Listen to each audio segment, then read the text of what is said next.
I'll just have to play my IMDb card. Okay, you know, I'm going to take a mulligan. You might be right.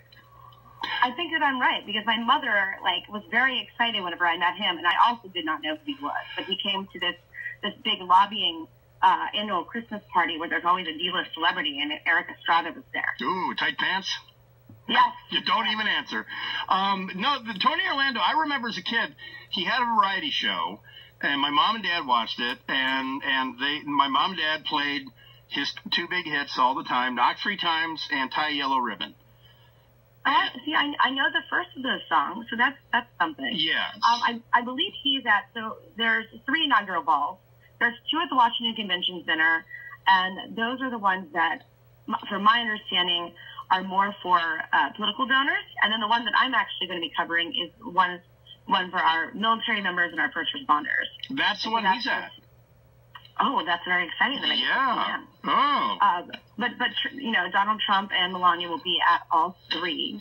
And, you know, in comparison to what Obama had 4 years ago, they actually only attended 2 inaugural balls in 2013, but Obama did 10 in 2009, which is kind of crazy. Well, he was a younger guy. Yeah. And you know, it's funny, being here in Hollywood, seeing Hollywood poo-poo the Toby Keiths and the Tony Orlandos and the D-level celebrities, you know, for the Trump inauguration. They don't get it. That's why Trump won. They're making fun of, you know, everyone who pays to go see their movies and stuff. I mean, sorry that Beyonce did you see what Snoop Dogg did on the YouTube today? I did not see what Snoop Dogg did. He threatened any black entertainer. He's going to come get you if you are at the Trump inauguration. So who's tolerant now? So this is by the way, this is a former associate of a certain club of young men in the Compton region of Los Angeles. Well, you know, Solange Knowles is coming. So I mean, is Snoop Dogg going to be mad that she's doing something in D.C.? And can we be honest, by the way? She's the hot one. Oh, that's a Beyonce's little sister. Yeah. Yeah. Yep. Google Solange Knowles turtleneck sweater. Okay. It will be your screensaver if you're a dude, but you're not. Yeah, so let's get to Ivanka. I'm kind of creeped out by his daughter Ivanka being sort of the surrogate first lady. What's the haps there? Well, I mean, I actually disagree. I think that Ivanka, just because she is more into the idea of being kind of a mini FLOTUS, that I think she'll bring some interesting stuff to the table. She's actually, I think this is so fascinating. She's actually been already reaching out to members of Congress about trying to make childcare more affordable. She actually might be doing work on global warming, which I think is incredibly fascinating. What a comment. Right? No. Sort of how that jives with, her dad's administration and people he's putting into power as far as his cabinet goes. Yeah, that's why, folks, for those of you who are newly political in 2016 and 17, and you bought into Donald Trump being a Republican, you have some surprises coming. Yeah.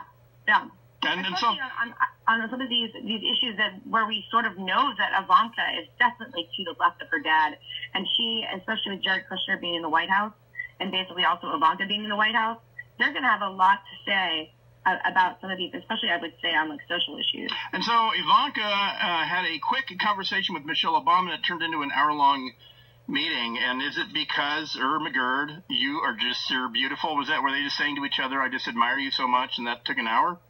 Oh, I guarantee that Ivanka was getting into sort of the nuts of policy and how to sort of come up with an agenda and then push it effectively. I bet she takes over the school lunch program. I mean, I kind of hope they keep the garden. Have you been to the garden? It's very nice. I would rototill that thing right on over. That'll be day one. That'll be Friday at 12:01. I'd be Trump. Yeah, but of course. I've never seen bigger sweet potatoes in my life than at that White House garden. I don't know what they're putting in the ground. Trump wouldn't do it himself. He would hire Javier to do it, but still, he would till it under. And if Ivanka's in charge of the national diet for schools, it would be, it would be kale, hot water with lemon, and then a vomiting break right after lunch. No, I did not. She doesn't model anymore, right? No. Okay, so they might cut out the vomiting break. I've seen plenty of media as far as, being the teacher first daughter or the fill-in First Lady. All right, Nikki Schwab from Daily Mail will link to your story today, your Chelsea Manning story, what I call the Bradley Manning story, and then you're gonna have a fun Friday. If you're available, we'll grab you again on Friday, okay?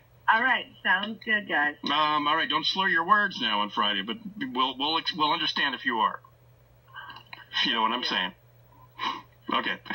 We'll be back right after this. Bryan Suits filling in for Meghan McCain. You've got America Now.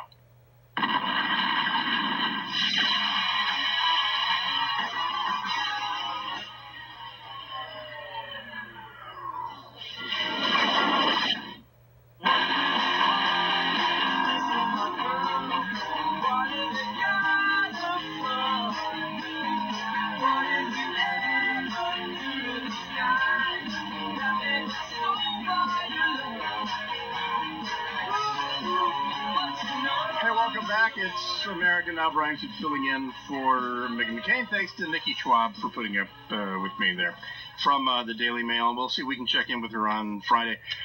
Another thing that came out today, and there's an agenda to it, because Jake Tapper from CNN tweeted it out, some other people, NASA tweeted it out, and it's this thing that 2016 was the hottest year on record, and they're talking about this because the incoming or the potential EPA chairman was in front of the Senate, and then they asked the idiot senator from California, Kamala Harris, asked the incoming CIA director about global warming, and this whole thing. And there has been a shift in the query from the global warming cult, which now calls itself the climate change people, and they've shifted the verbiage.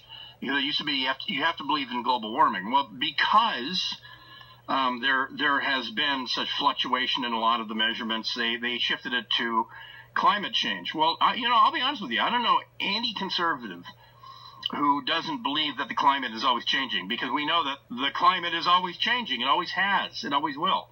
The Earth is not in a vacuum. It's not in well, literally, it's in a vacuum. It's in space. But the climate of the Earth is not in stasis. We know this from studying the climate, that it has been warmer in the past. So what that thing today about 2016 being the warmest year on record is a bit deceptive, because during the medieval warming period, they were growing wine grapes in Great Britain. When Chaucer was writing Canterbury Tales, they were growing wine grapes in Great Britain. But no one had a thermometer. What about Greenland?